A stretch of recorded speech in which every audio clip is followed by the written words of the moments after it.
All right.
Doing nothing too crazy. I'm just riding to one of my buddy's house, so I figured I'd bring y'all with me. You know, we could discuss some things.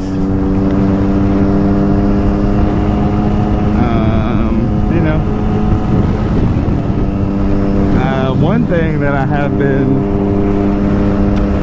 find myself talking about a lot lately, teaching somebody how to ride right now, and just a lot of people on the internet asking questions and stuff. So where should you start riding, like your riding career? Where should you start at? A lot of people message me and they're like, oh, well, my friend said I should get this 600 or 750 or whatever the hell and start on this and grow into it, otherwise I'm gonna get bored and blah blah blah blah blah blase blase.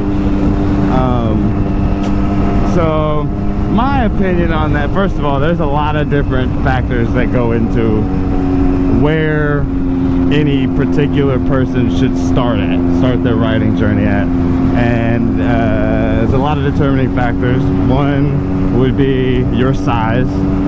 How big are you? How tall are you? Or the opposite, how small are you? How short are you? You know, you need to have, at least learning, when you're first learning, you want to be able to have good footing. You want to be able to flat foot your bike. You want to be able to move it around fairly easy, you know. You don't want to be overpowered by just the weight of your motorcycle. Worst case scenario, you drop it and you're by yourself, you should be able to pick it up. You know, because that's gonna suck if you can't. You just have to sit there and wait for somebody to come help you, or call somebody to come help you. Neither one of those sounds like fun. Yeah, so yeah, your size is one thing to consider. Okay, so like dudes, so I know a lot of us out there are bigger, okay? Like my homeboy Bryce, you know, he didn't start on no fucking 400. Like, I wouldn't tell somebody bigger. Like, honestly, if you're over like 100, if you're like 190 plus, 185, 190 plus, even if you have zero riding experience, I would recommend you go get your basics, like go take your MSF course so you can learn clutch, like your clutch, your maneuvering and all that good basic shit. And then after you that, I would start on like a parallel twin of some kind. Either like a, not a 400 though, like a 650 or one of the Yamaha 07s, either the R7 or the MT-07, something like that. Because, you know, you want to have enough power to be able to move, and you don't want to be burning your clutch up. Because if you're a heavier dude and you try to start on a 400, you're going to be burning the fuck out of your clutch. You're going to be replacing friction plates. It's just what it is, especially if you're just now learning how to ride. You still haven't learned how to play with the friction zone of the bike yet. So yeah, you're going to be bullying that poor little motorcycle. But a parallel twin, I don't know, they have a little bit more power, so they'll get up to speed a little better. You know, so if there's more weight that they have to push, then it'll definitely benefit you to start on something a little bigger. But that being said, you still want to learn your clutch and like wrist control and your left and right movement, all that basic shit on something smaller, because a 650 will still, you still can loop it, it still will scare the shit out of you. Now you can scare yourself on a Grom. I've seen people whiskey throttle Groms. They start moving and they're just like, oh shit, this thing actually kind of moved. The problem is people that don't understand anything about motorcycles will get on a motorcycle and think that it's going to accelerate like a car. Like you can mat the pedal of the car and the acceleration kind of has to build up, you know, like it's got weight behind it, so it has to kind of get up and moving to get out of its own way. A bike, it really doesn't. You know, you drop that clutch, once that clutch is engaged, it's going to move as quickly as you twist your wrist.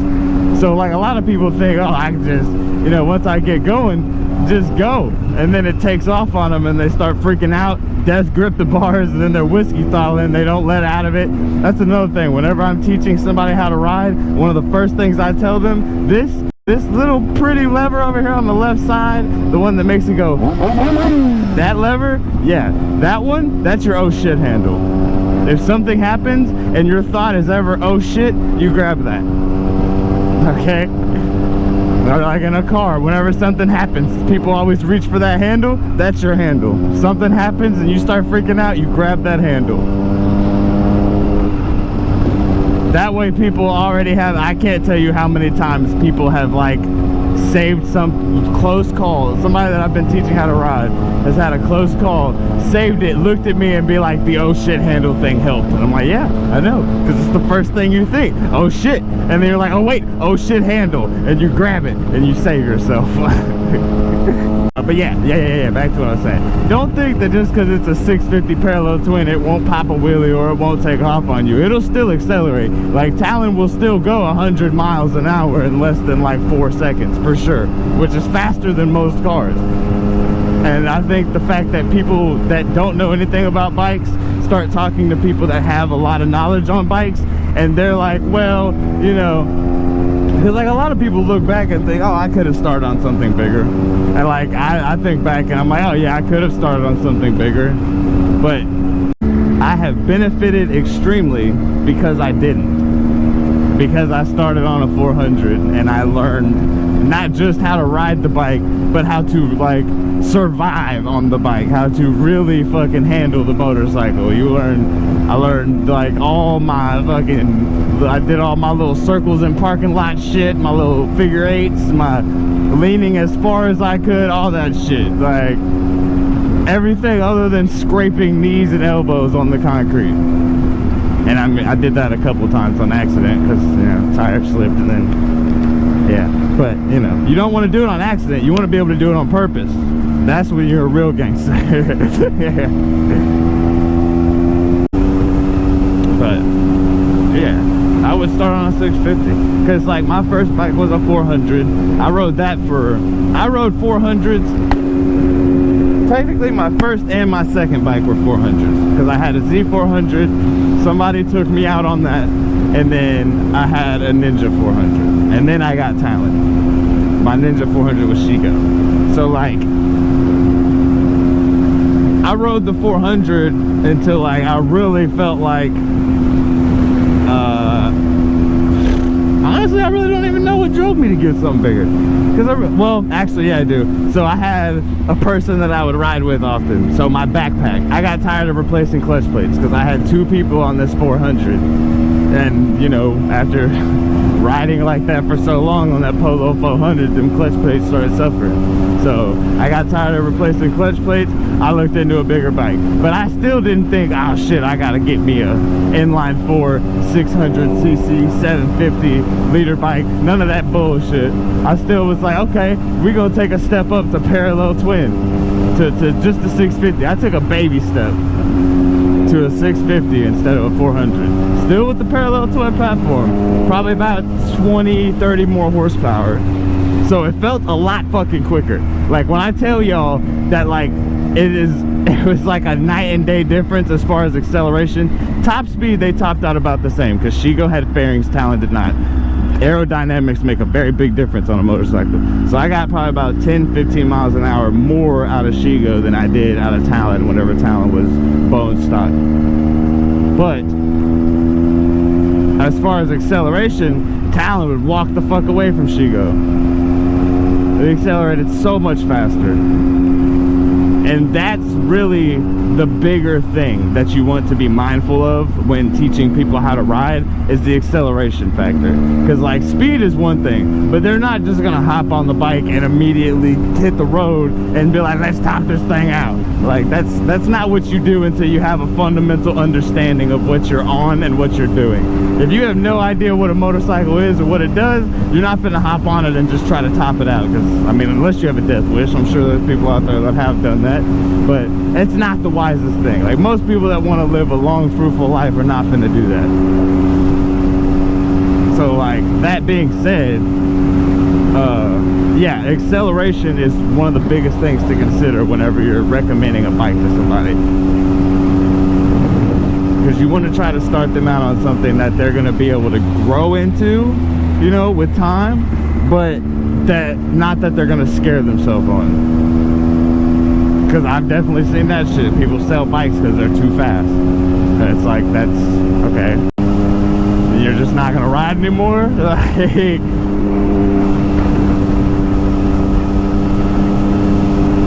but I started on a Z400, then I got my Ninja 400, and then, so yeah, so Ninja 400, and then I got Talon, my Z650, and then I got the Triumph Mona, which is a triple cylinder, so yet another baby step, and then I got the 750. But mind you, before I rode the before I got the 750, I rode one of all of the big fours: Kawasaki, Suzuki, Yamaha, and Honda, just to figure out which one I liked, because that's, you know, everybody's preference is different. You don't want to just take somebody's word for, oh, this one's the best, blah blah blah, and then you wind up not even liking the bike. So all right, we'll continue this conversation when I get back.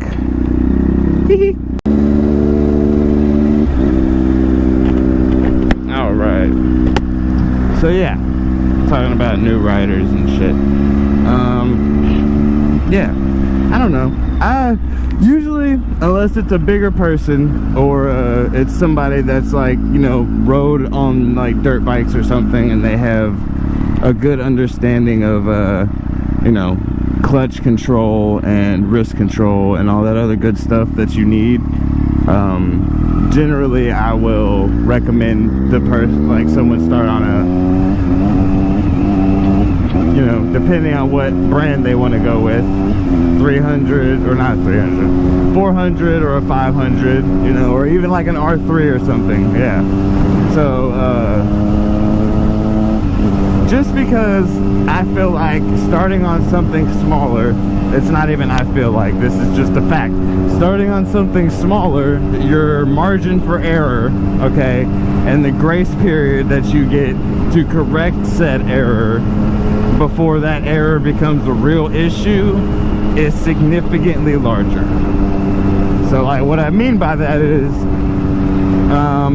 okay, so like riding on a 400, you know, it's a parallel twin, it's lighter, The acceleration isn't nearly as aggressive, okay? So like, let's say you're on an underpass, okay? You go to hit that little U-turn and you give it just a little too much throttle. Because it's a parallel twin, it's a 400, it's smaller, it's a beginner bike, okay? You have way more of an opportunity to realize your mistake and correct it before you hit the concrete than if you were to do the same thing on like a Super Sport 600 or a liter bike, okay? Because like a 600, by the time your wheel spins out, usually you're already going down. Because if you give it too much throttle in a corner, that bitch just going. There's no like, oh, I smell a skunk. I really don't want to hit a skunk. Yeah. So like, yeah, like, or so the smaller bike you start on, the more of a margin for error you have. Like, so another instance that seems kind of obvious, but a smaller bike's not going to go nearly as fast, so you're probably not going to end up in a situation where you're going faster than hell and somebody tries to pull out in front of you or some shit. If going 120, I mean, still not good, but it's better than going 160, you know? You'll get a little bit more time to correct your mistake.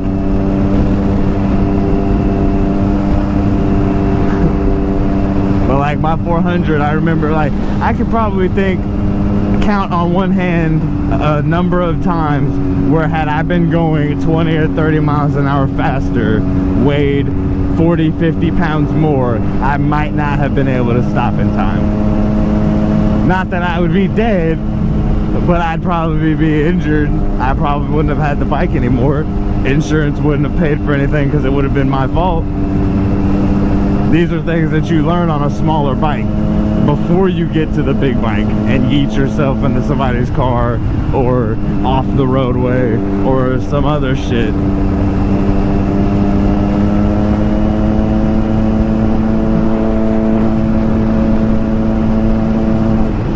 Another reason I recommend people starting on smaller bikes is because the fucking maintenance and shit is cheaper. Parts are cheaper.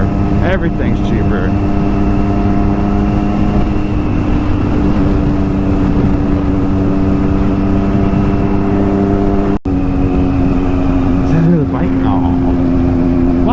See vehicles with one headlight, they be tricking me.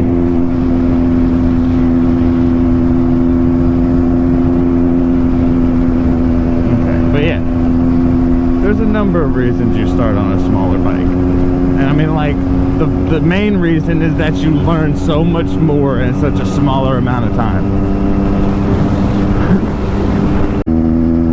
But yeah, but my biggest thing is like,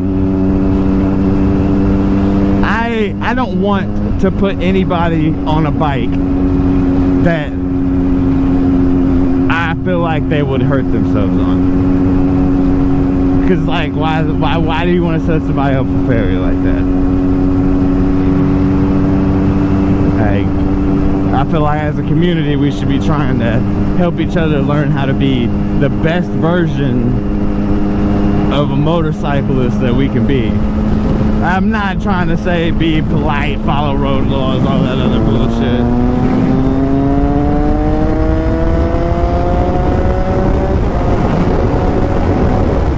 Clearly, that's not what I'm saying.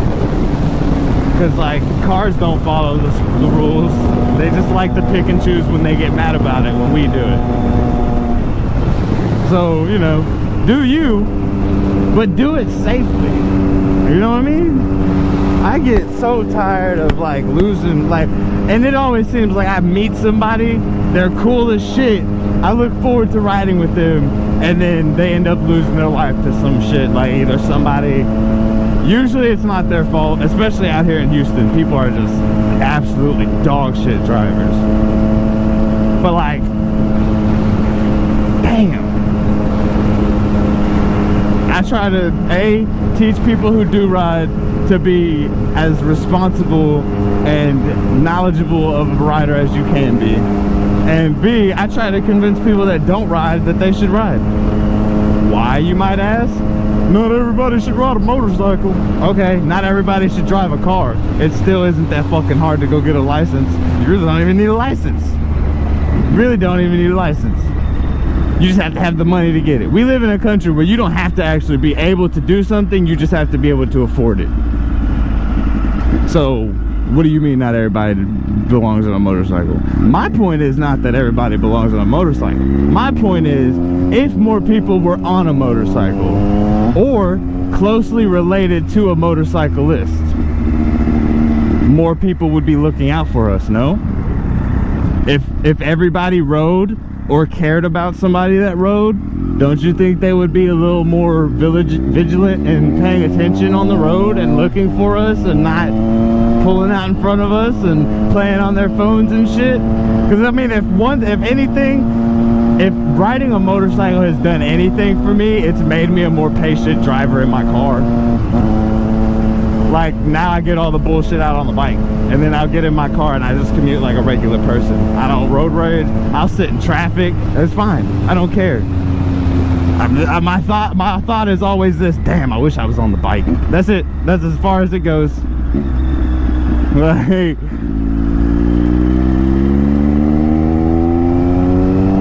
but like, I don't, like, you don't see me or any of the people that I ride with playing on our phones. You don't see us fucking with the radio for more than a couple seconds. You don't see us road raging with people in cars. You don't see us doing that kind of shit because we ride bikes. We understand how important it is for people to be paying attention and doing what they need to do on the roadways and not fucking around doing other shit.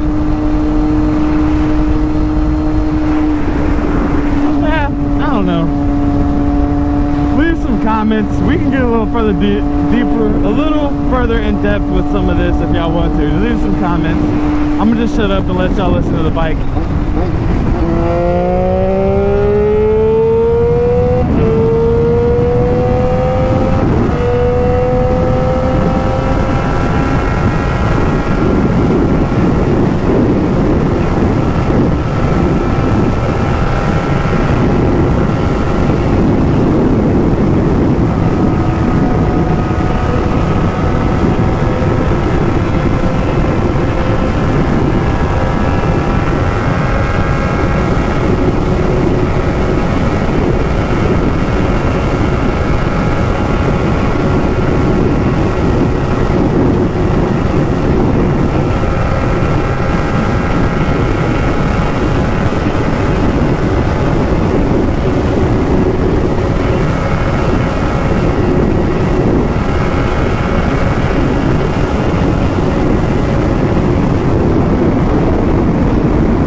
Alright.